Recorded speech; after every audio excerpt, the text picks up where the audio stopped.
night. It's 10:42 and I haven't exercised yet.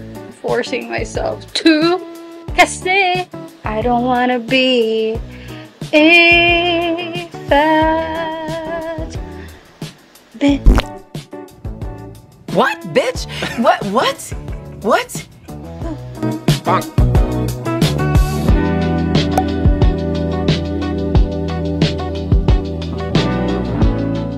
Alam mo ba akong naka-contact lens? We just watched Freakier Friday. I highly recommend to watch the movie. Mas maganda siya sa sequel. I love it. One of the best sequels ever. Uy, hindi totoo. One of the best Disney Channel sequels kasi usually the sequels are meh.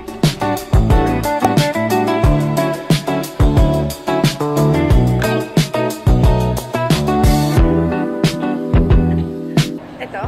Hindi dito. Bumili ako parang vlog sa Korea. Okay. Sabi ko, sobrang OA ko na. Minsan lang kasi tayo sa Korea. Actually, cute niya. Diba? Cute. Tapos pwede ka mag-turn. Bakit walang ganyan nung high school tayo? Diba? Parang bulky dati. Dati di ba baka naka-DSLR? Grabe. I retrieved yung Facebook account ko. Ah, yes! Yeah. Pero yun yung videos. Pero yung Instagram ko, wala.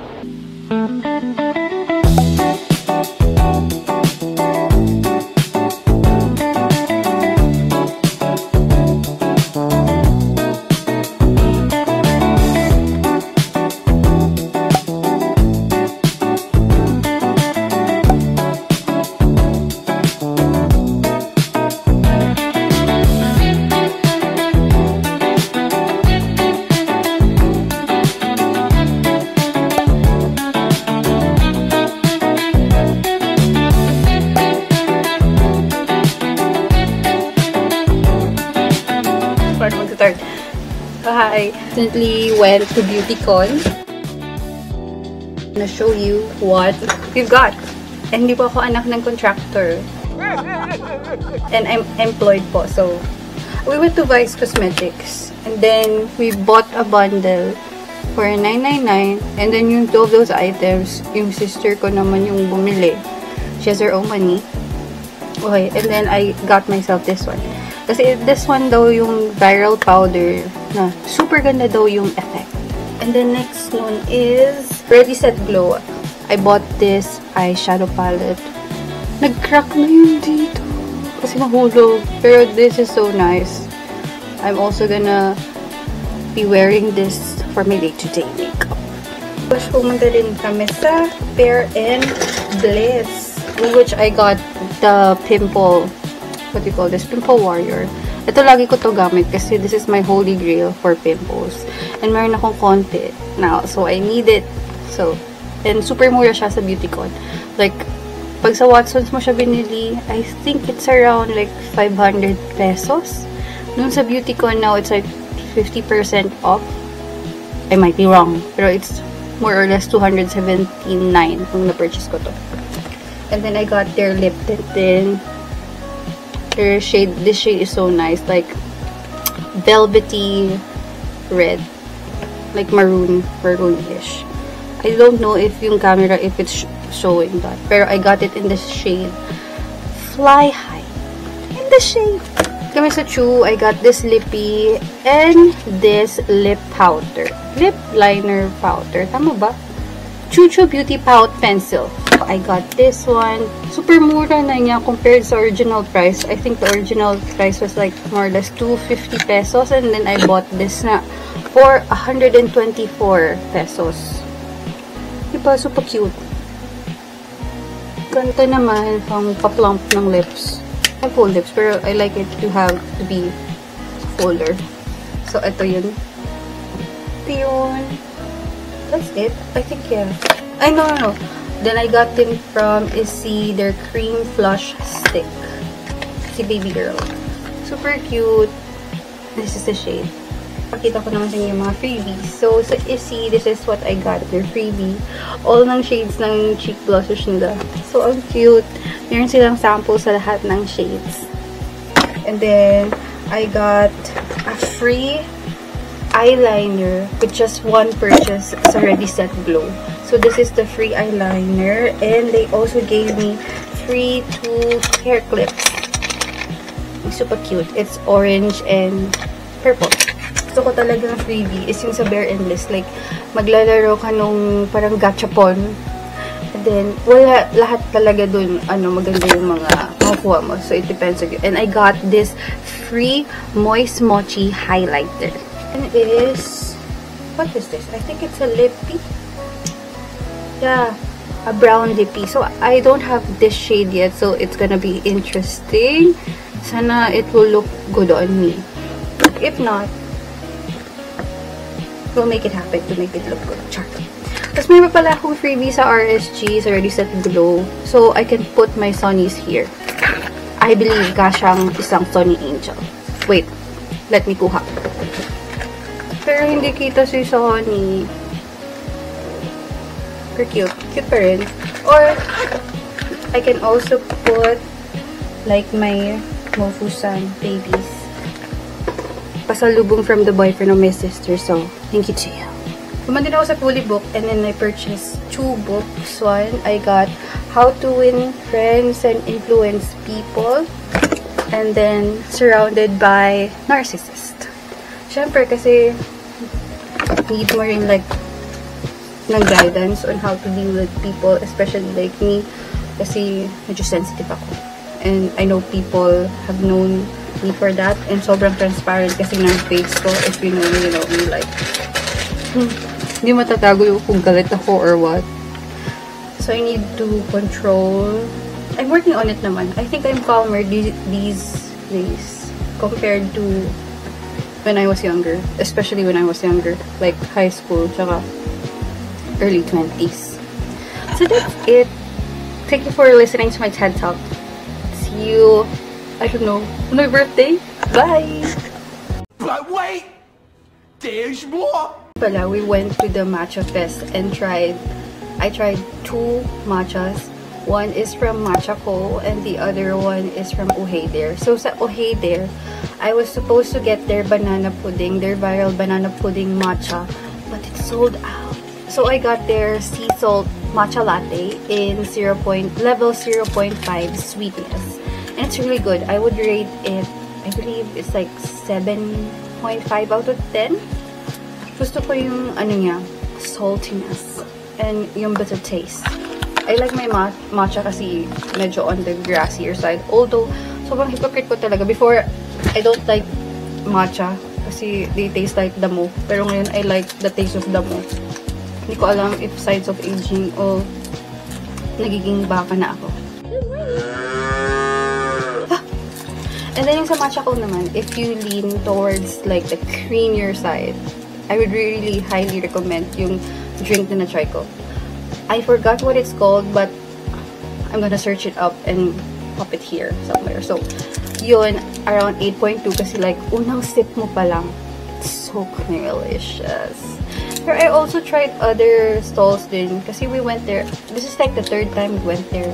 Yung first is yung Matcha-nese. We also tried like the sea salt matcha latte and super sarap. Love ko talaga yung saltiness niya. First talaga namin na-try is yung matcha latte ng Matcha Mama, which is the pinaka budget friendly na matcha that was there. I think so. Kasi it's only 160 pesos, I believe. Second day, we tried Nico Neko matcha. My sister is the one who tried it and she really loved it. If you guys are more on the sweeter side of matcha, you can try that one. And then I tried the Fuji-san matcha level 3 with oat milk, the banana pudding one, and okay lang siya. Like, hindi siya like parang wow, pero it's masarap naman. First, it's pricier kasi yung Fuji-san. But they spelled my name nicely. Kulang lang ng H.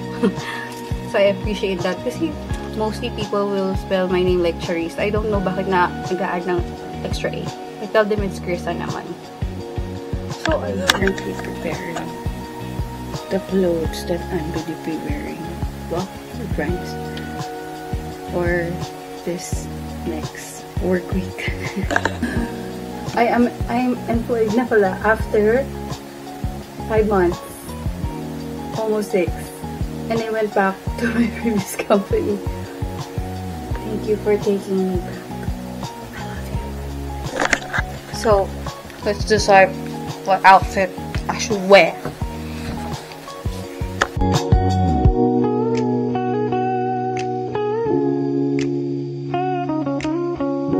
September 2, 11, 3. Literally 7 minutes before my birthday. So this is the last few minutes of me in my 20s. Technically, no. Kasi pinanganak ako 11:45. So meron pa ako a couple of hours. But in time, sorry, I'm so hindi ako pawis. Nakaligo ko lang kasi wala akong naligo. Kasi may ginawa akong task for my work. And then it turns out, mali pala yung ginawa ko. So, I'll have to do it again. So, the first thing I'll do sa birthday ko is tatapos ng work task. Actually, hindi siya work. It's for an event. Pero parang work na rin. You know what I'm saying? So, mag-30 na ako. I remember when I was turning 20 rin, parang may picture din yata ako nakapala. Like, last few minutes of 30 and uso pa nun Snapchat. It's literally 11:55. 5 minutes before September 3rd. Ayun, I just wanna say na it's a bittersweet moment. I know I look like trash right now. Pag magagalit siguro nanay ko pag pinost ko to kasi I don't look presentable. Pero, I don't even care. I just want to record the last few minutes of me in my 20s. Kasi, this decade, 20s really taught me a lot. Kasi, I think we can all relate na medyo mataas yung pressure and anxiety when we were kapag nasa 20s ka. Can't even talk straight. But now, mag-30 na ako, I feel like, syempre, there's still pressure kasi I'm 30, I'm unmarried, I've never been in a relationship before. So, may societal pressure na, ay, bakit di ka pa nag-aasawa? Pero sa akin kasi dati, it used to pressure me. Tapos, especially pag may mga side comments pa from our relatives, you know. But, ngayon, like, wala na, I only care about, like, my well-being ngayon. Siyempre, there will be, hindi naman maiwasan na may times na there's, like, moments of loneliness where I think that's normal. Pero hindi naman, we don't stay in that phase. Basta ang alam ko ngayon, I think I'm a lot calmer now when dealing with people, situations. Pero I think I still feel like my silly self, but a lot more composed. Yun lang. And then, ayun, I hope that the 30s will treat me well and will teach me a lot of valuable lessons. Ayun. So, anong oras na ba? 11:57, 3 minutes before I turn. Naramdaman ko na. Do you see that white hair? It's a sign of aging. But it's okay. This era, I will love myself. I will try to continue to be the best version. So, I'm happy na I'm entering my 30s. Wala man ako asawa, pero may trabaho ako. Kasi I had a career break for like 5 months, more or less. I think going 6 na rin.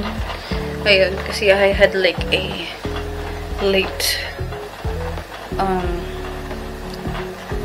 realization. I was supposed to do my master's, pero it didn't push through for some personal reasons. And then ngayon, I am back sa workforce, and I'm so thankful that my old company took me back. I love you for it. Sabi, sana. Usually before, like, when I was in my teens, like, early 20s rin, like, ganito parang oras, meron yung nagbe-mention sa akin yung story. But now, like, since we're all adults, like, I only have, like, 2, like, closest friends in college. And, greet na nila ako happy birthday kanina, mga 10, di ko palang napansin, kasi it reminded me of my age. Pero no, I accept na I'm 30, and 30's not that old, okay? Not that old. Dati nung bata ko, I feel like it's old. But no, it's not. And it's 11:59. Seconds. Only seconds. Okay? Only seconds. So, going back, nawawala this train of thought. So, ginit nila umaga because I know that maaga rin sila bukas kasi they have their own work, own obligations. And thank you so much to my friends, Nelsha and Rhea. I love you both. Kaya talaga mga J1s ko. And of course, to my high school friends rin. You know who you are. Seconds na lang. Wala ba akong makikitang... Never mind. It's gonna be... Ayun pala. Ayan. 10, 9, 8, 7, 6. Ayan o. 1. So, here's to entering my 3rd decade of life. Ayun lang. Bye. I'm gonna sleep na. Char. Hindi ako magsisleep. Gagawin ko pa pala yung poster. Wait, I was wrong. My cousin just greeted me. Thank you so much. You remembered. I love you. And see you soon.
So, we have another unboxing today. Birthday edition! This is given to me by my sister. Nag-sound siya.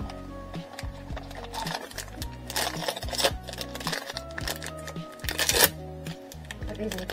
It's the chocolate xiaolongbao. The chocolate cake. So cute. Happy birthday sa mga may birthdays today. And Merry Christmas. Bye!